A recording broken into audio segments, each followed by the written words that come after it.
think so.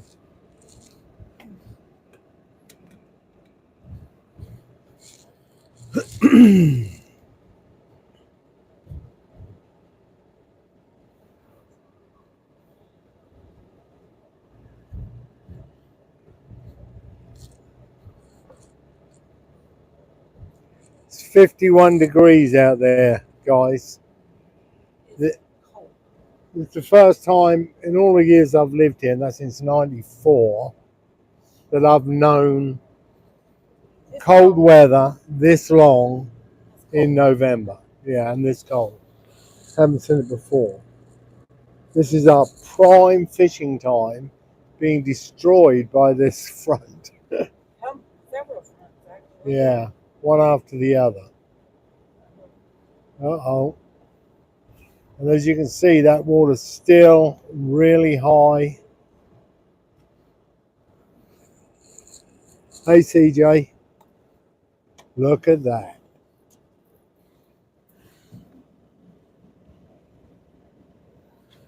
You're going to paddle some baits?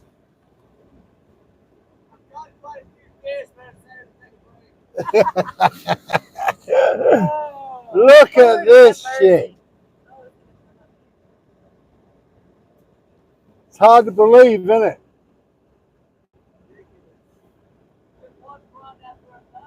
It's been crazy, isn't it? This is like February weather. Yeah. We've lost. This is our prime time. It's been destroyed. This is our prime time. Yeah, prime fishing.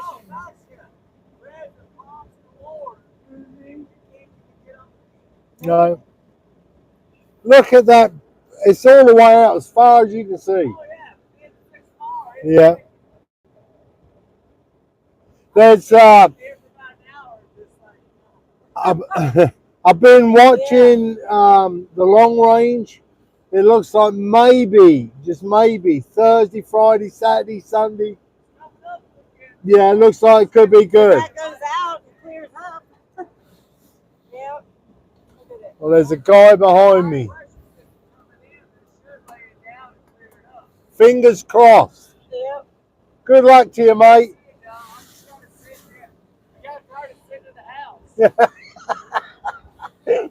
See you later, brother.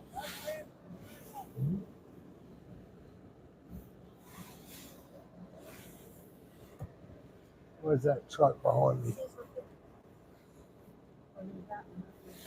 I ain't going anywhere near that.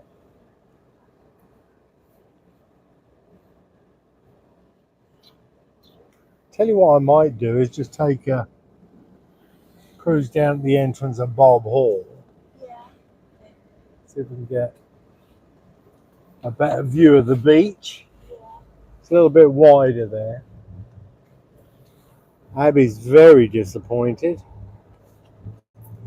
Right, hang with me, mates. We're going to pop down.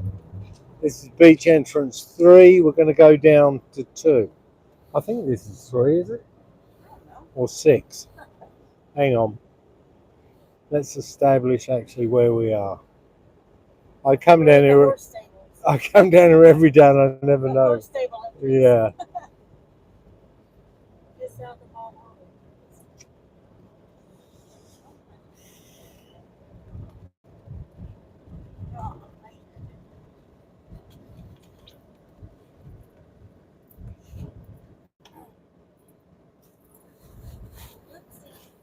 That's beach entrance 6.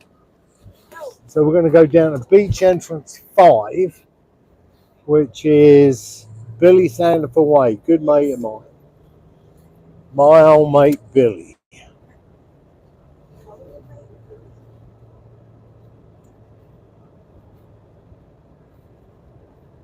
Billy the Coyote.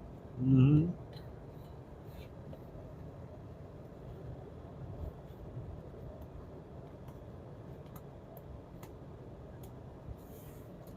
Yeah, this is like that guy was saying, this is our prime fishing time. And we're just getting not good. That's what we're getting, not good stuff. Yeah. I always said to people like, watch out for full moons because that's when you normally get fronts come through. But this has been consistent, one front after the other, nothing to do with full moons or anything. Ideal weather for smoking fish though, because you can keep your temperature down. Look at this. Wonder if I should go up there. I wonder if I can get through up there. Behind that police station. Yeah, you probably can. There, you won't be able to do the other side. No, I can get. But you should be able to. Yeah, we can pop in there, can't we?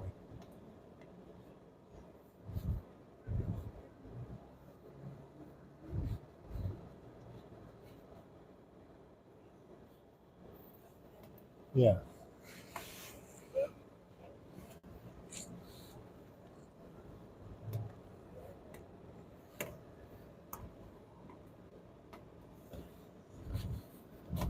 Here you go. You can get a better look at the beach here, guys.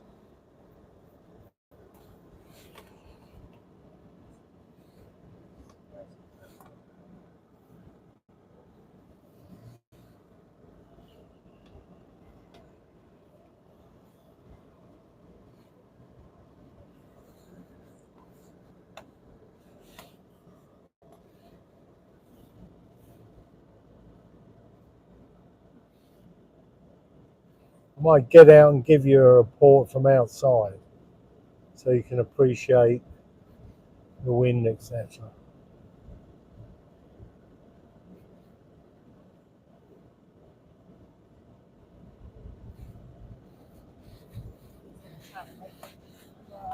Not I wouldn't be me, doing that. matey. Huh? Not me. No, that water's coming right up there.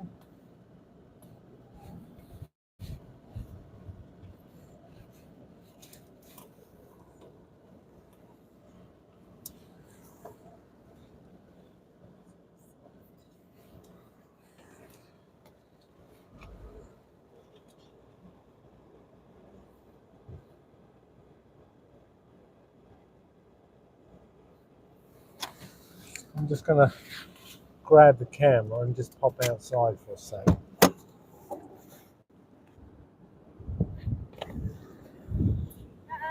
Dottie. Daddy, come on.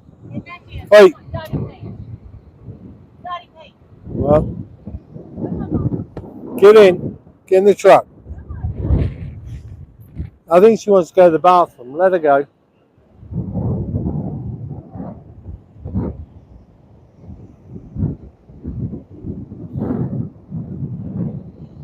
They're going to have to get down here and clean all this rock up. Them demolition people left.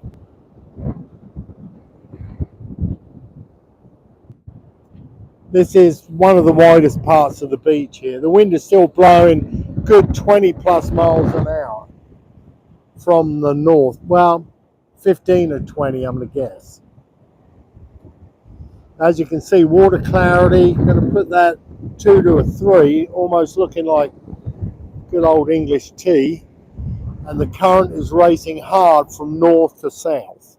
And you've got sets as far as the eye can see, and there's really good height to them. Dottie, come here. Come on. Up, up, up.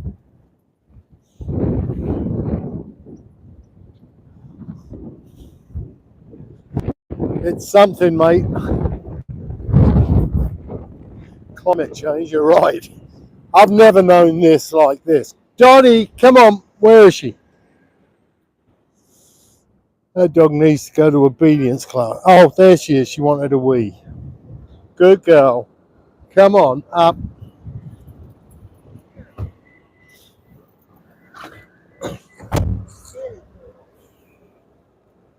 don't know if it's some weirder stuff. I've never known anything like it, to be honest. Not this time. No. I mean, it might get in the 50s or 40s for a day.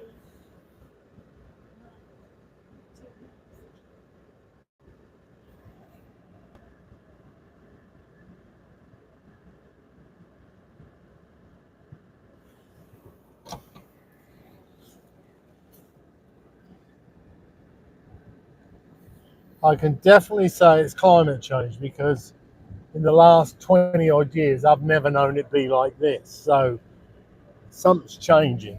I was aware the currents were changing.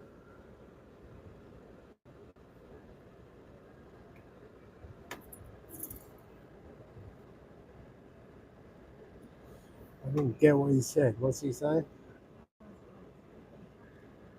Hang on. So he's posting, but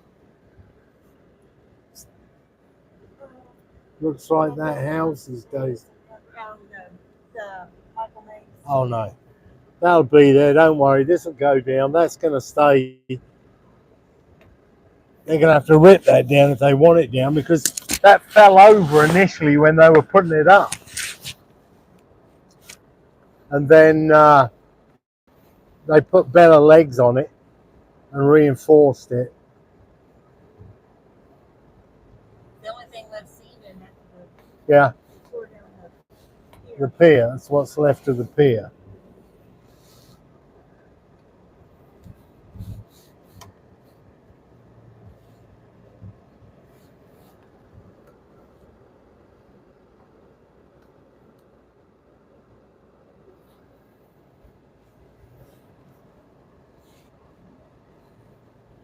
That's part of the pier. That what you're looking at, MD, is a restaurant that was built that was always below the high tide mark. So, I mean, that it was part of the actual pier.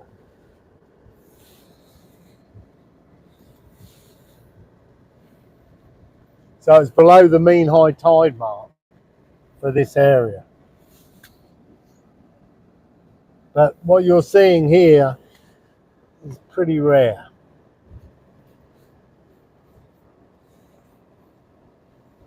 Especially for November. Hi, Eric. Just been joined by Eric. Let's go this back road. Then we'll pop out. There's a couple more entrances. We can just pop and have a look.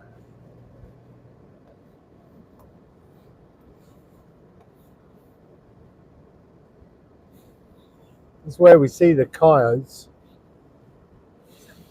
sometimes. Always reminds me of how tough life is.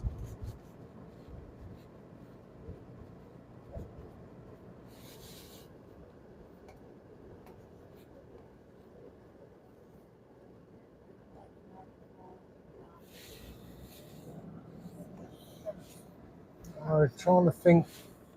I think actually about 95 we were down there. Do you remember when that water hit the dune and that suburban, all that got washed out?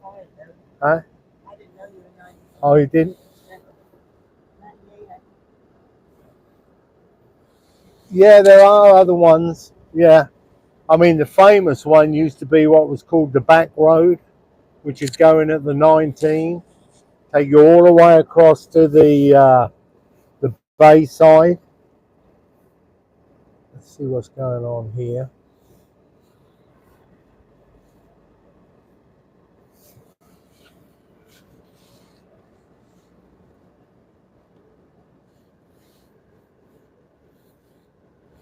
There's a vehicle there.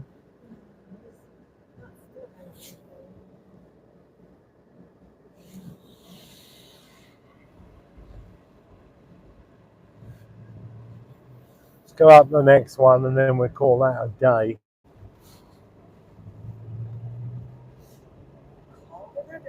You know, if you hit that bell thing, you can see a bell, that notifies you when we're doing live. But I went into the live thing, and the one I did like 2 days ago was scheduled to be published about December the 3rd or something, and I still haven't figured out quite how that works, but I will.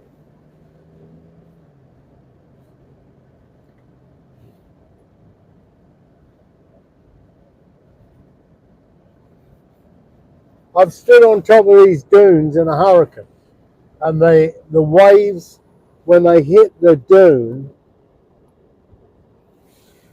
totally deplete it. It takes the energy right out of it. Where the man-made sea wall, when the waves hit that really just nails it. and I've seen it break that seawall up, or the steps towards it. It's like the sand dunes just suck the energy right out the wave. But then this is where it's going to come through, these entrances.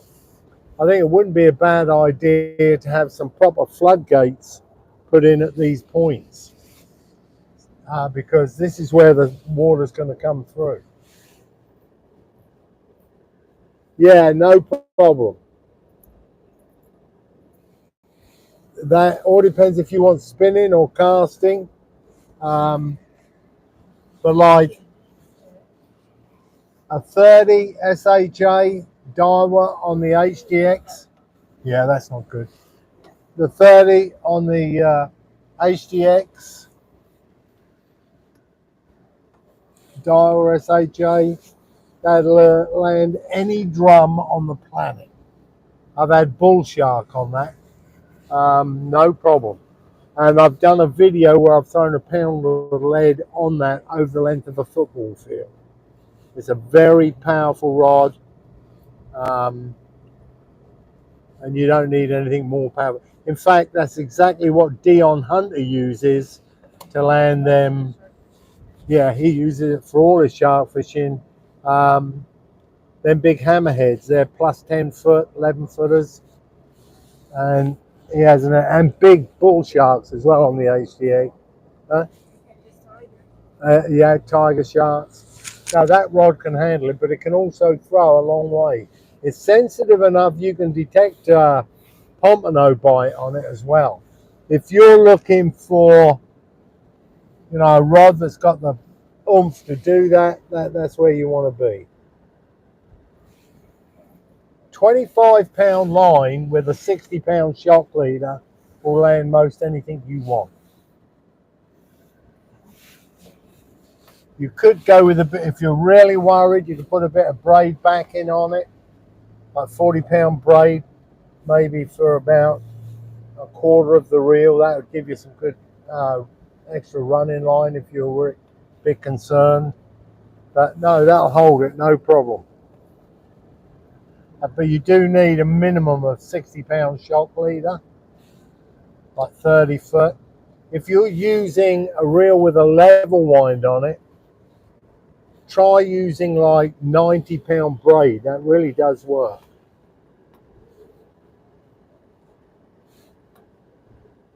Yeah, I'm sure the pen would be fine. I don't sell pen. I'm mainly Daiwa, Akuma. I'm getting well into them. That new Akuma reel would be ideal as well, and that's a fair price, and that's got a mag control on it as well. It's the one I tested the other day. They do that in 2 different sizes. That casts really well. I was really surprised. I put the mag full on. I'm able to cast it a good 100 yards plus, and I could pass the rod to you while it's in the air, the sinker. It's that control. So that's another one to look at, that Akuma. That's a good reel.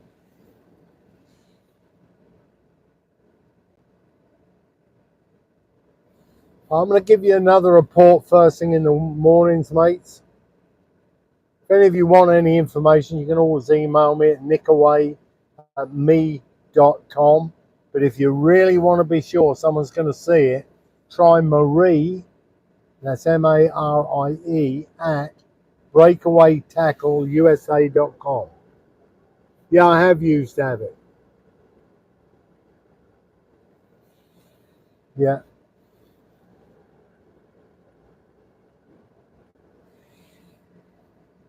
Yeah, I don't. I mean, we do sell Avid, the big ones. We sell a lot of them.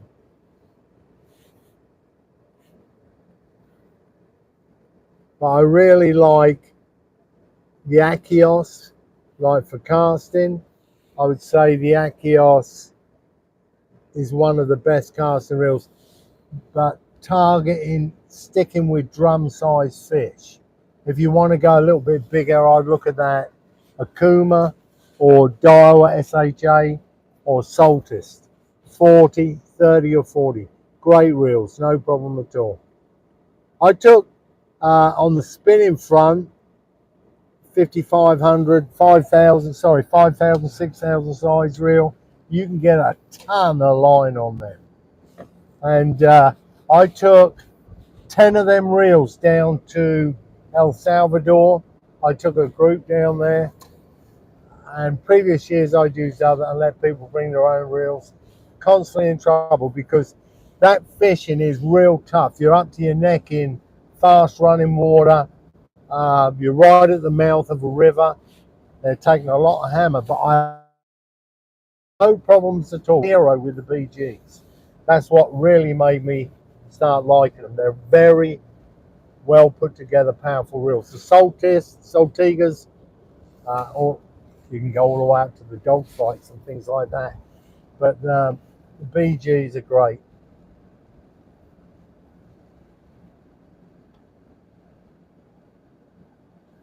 I'm going to be putting another trip together for El Salvador soon. Yeah, I'll be taking up to 10 of you down. Anyone wants to come. Normally costs, it's about 1,500 bucks. That includes your flight. You're down there, your hotels, your food, fishing out there on them beautiful sandbanks and out on the points. And we've got an awesome friend down there who will take you out on the boat fishing, trolling, real good fun. We go into San Salvador and then we go south of that, maybe about 40, 50 miles south. And it's Bahia Feliz, right? Hang on. Puerto Barrios, sorry. That's the name of it. Yeah, you can go, if you type Puerto Barrios, how would you spell that? P-E-R-T-O-B-A-R-I-L-L-E-S.